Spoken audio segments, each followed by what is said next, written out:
ಅವರು ಕಾಲ 1926. ಸ್ಥಳ ಶಿವಮೊಗ್ಗ ಜಿಲ್ಲೆಯ ಶಿಕಾರಿಪುರ ತಾಲೂಕಿನ ಈಸೂರು ಗ್ರಾಮ. ಪ್ರಶಸ್ತಿಗಳು: ಕೇಂದ್ರ ಸಾಹಿತ್ಯ ಅಕಾಡೆಮಿ ಪ್ರಶಸ್ತಿ, ಪಂಪ ಪ್ರಶಸ್ತಿ, ನೃಪತುಂಗ ಪ್ರಶಸ್ತಿ. ಕೃತಿಗಳು: ಗೋಡೆ, ನವಿಲು, ಅನ್ವೇಷಣೆ. ಎಲ್ಲೋ ಹುಡುಕಿದ ಇಲ್ಲದ ದೇವರ ಕಲ್ಲು ಮಣ್ಣುಗಳ ಗುರಿಯೊಳಗೆ ಇಲ್ಲೇ ಇರುವ ಪ್ರೀತಿಯ ಸ್ನೇಹಗಳ ಗುರುತಿಸದ ನಮ್ಮೊಳಗೆ. ನಮ್ಮ ಬದುಕು ಸುಂದರ ಸಂತೋಷವಾದದ್ದು. ನಾವೆಲ್ಲರೂ ಇದನ್ನು ಗಮನಿಸದೇ ಇಲ್ಲ. ಸುಖ ಸಂತೋಷಕ್ಕಾಗಿ, ಕಷ್ಟ ಪರಿಹಾರಕ್ಕಾಗಿ ಯಾರನ್ನು ಬೇಳುತ್ತೇವೆ? ದೇವರ ಹತ್ರ ಕೇಳುತ್ತೇವೆ. ಸುಖದ ಮೂಲ ಎಲ್ಲಿದೆ ಎಂಬುದು ತಿಳಿಯಿರಿ.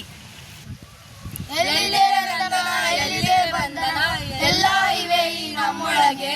ಒಳಗಿನ ತಿಳಿಯದು ಕಲಕದ ಇದ್ದರೆ ಅಮೃತದ ಸವಿದೆ ನಾಲಿಗೆಗೆ. ಬೆಲ್ಲದ ರುಚಿ ಹೇಗಿದೆ ಎಂದರೆ ಸಿಹಿ ಇದೆ ಎನ್ನುತ್ತೀರಿ.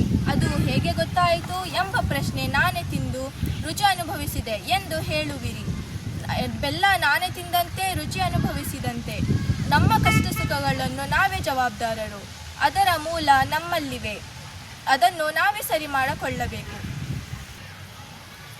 ಹತ್ತಿರವಿದ್ದು ದೂರ ನಿಲ್ಲುವು ನಮ್ಮ ಅಹಮಿನ ಕೋಟೆಯಲ್ಲಿ. ಎಷ್ಟೋ ಕಷ್ಟವು ಹೊಂದಿಗೆ ಎಂಬುದು 4 ದಿನದ ಈ ಬದುಕಿನಲ್ಲಿ.